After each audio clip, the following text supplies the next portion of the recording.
ang bagong produkto ngayon na pamatay ng lamok, langaw, ipis o kahit na anong insekto, mga idol.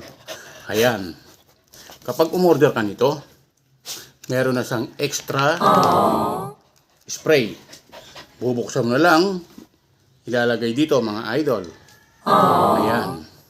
Pang-spray ng halaman, anay. Kung maanay ang inyong bahay, pwede ito. Kahit na anong insekto, pwedeng gamitin pang-spray ito.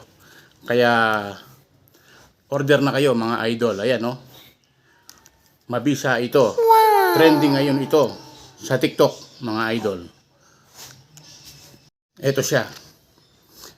Bubutasan natin yung kanyang seal sa takip. Ayan.